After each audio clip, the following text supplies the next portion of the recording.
David Grasso here live at SALT with Harold Ford, former congressman from Tennessee. How you doing? I'm doing well. Nice to see you. Yeah, nice to see you too. Thank you so much for making the time for us. Thanks for having me. So you've seen a lot of young faces here, right?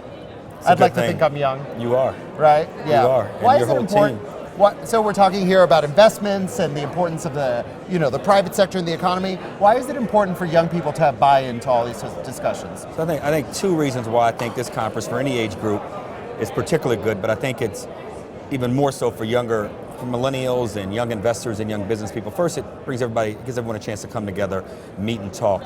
Anthony does a great job, if not one of the better jobs of all conference setters across the country, in being a forecaster and looking at trends 5, 10, 15 years down the line. So you're able to reinforce that with young energy, young millennial energy, and smart energy. Two, he has some of the more fascinating political conversations. And he, I hope, is teaching older people, but particularly younger people, that just because you sit on the Democratic side or the Republican side, we've got to not only find ways to talk to one another, but we've got to find ways to reach solutions together. And I watched a panel this morning with Valerie Jarrett and Anthony talking about the Trump and Obama administrations and comparing their strengths and their weaknesses. And the room was packed. I'd say half the room were probably people under 35, which I think is important for them to see that politics just is not about screaming at one another or believing your point is right, my point is wrong, therefore I'm a bad person. So politically, I think that's smart.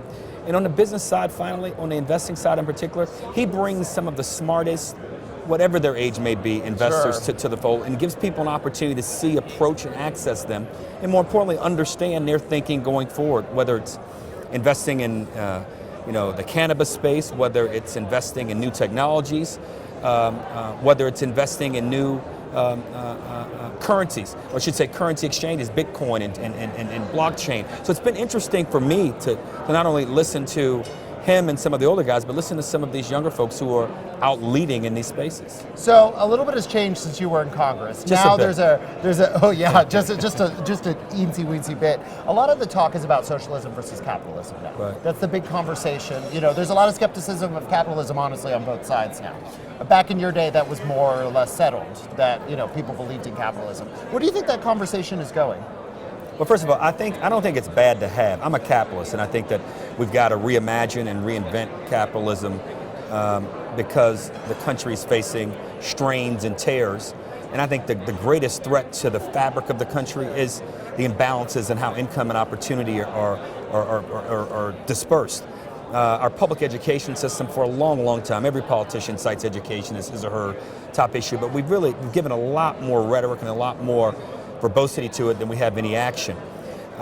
So I'm not surprised that we're at this moment. Donald Trump's success in 2016 can easily be drawn, or easily you can trace to the fact that people were really upset about the dislocations in their own neighborhoods, communities, and those dislocations are just fancy words for job losses and wage losses. Now the economy's on a little bit of a tear right now, and the numbers bear some of that in terms of unemployment and wages going up.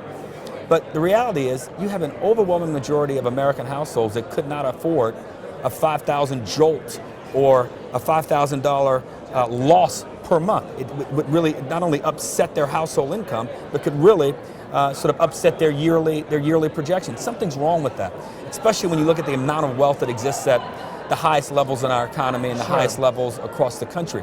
So I'm not surprised by the conversation. I hope we have a real, serious, legitimate, energized debate around it.